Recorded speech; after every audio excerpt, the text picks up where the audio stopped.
កណាសូមលើកយកពាក្យសច្ចៈបារមីមកបញ្យល់ដែលខ្លឹមសារនេះស្រង់ចេញពីសៀវភៅពុទ្ធសន្តានក្រមពុទ្ធសាសនានិងអត្ថកថាអញ្ចឹងពាក្យថាសច្ចៈបារមីមកពីសច្ចៈបូកនឹងពាក្យថាបារមីពាក្យថាសច្ចៈប្រែថាសេចក្តីពិតសេចក្តីទៀងត្រង់ឯពាក្យថាបារមីប្រែថាគុណជាតិដ៏ល្អដែលបុគ្គលគួរបំពេញដូចជាការបំពេញបារមី10ពាក្យថាគុណជាតិដ៏ល្អនោះគឺសំដៅដល់អំពើជាកុសលដែលបុគ្គលគួរបំពេញដើម្បីលះកិលេសឲ្យអស់ពីខន្ធសន្តានទើបហៅថាបារមីដូច្នេះបើពោលដោយអធិប្បាយសច្ចៈបារមីគឺសេចក្តីទៀងត្រង់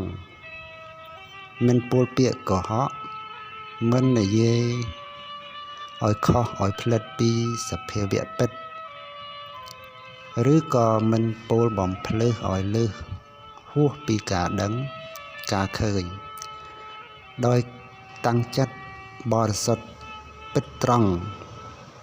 ចំពោះសពសត្វទាំងឡាយទុកដូចជាក្រុមញាតិឬមិត្តហើយមានប្រាថ្នាទាមទារផលប្រយោជន៍គុណបំណាច់អ្វីមួយពីសត្វដទៃនោះឡើយ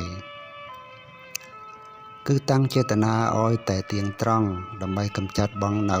មុសាវាទគឺសេចក្តីកុហកដែលជាកិលេសជាតិឲ្យឃ្លាតចាកពីខន្ធសន្តានប៉ុណ្ណោះទាំងនេះហើយហៅថាសច្ចៈបារមី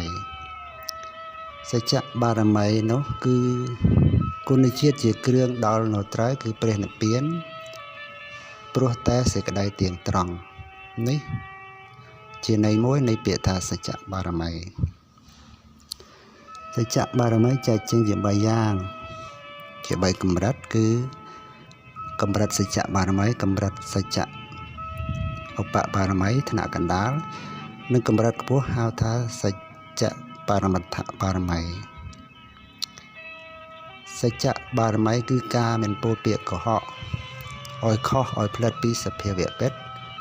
ព្រោះតែបុត្រភរិយាទោះបីមានហេតុប៉ះពាល់ដល់បុត្រភរិយាក៏ដោយទី2សច្ចៈឧបបារមីគឺការមិនពោលពាក្យកុហកឲ្យខុសឲ្យផ្លិតពីសភាវៈពិតព្រោះតែអវយវៈទុយធំរបស់ខ្លួនទោះបីមានហេតុប៉ះពាល់ដល់អវយវៈទុយធំក៏ដោយ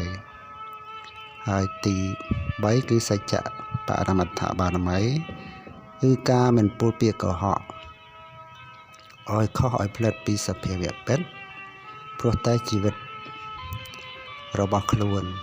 ទោះបីមានហេតុប៉ះពាល់ដល់ជីវិតក៏ដោយមានន័យថាទោះបីគេគំរាមកំហែងសម្រាប់យ៉ាងណាក៏ដោយក៏មិនពោលពាក្យកុហកនោះដែរតែកណាសូមបញ្ចប់ប៉ុណ្ណេះ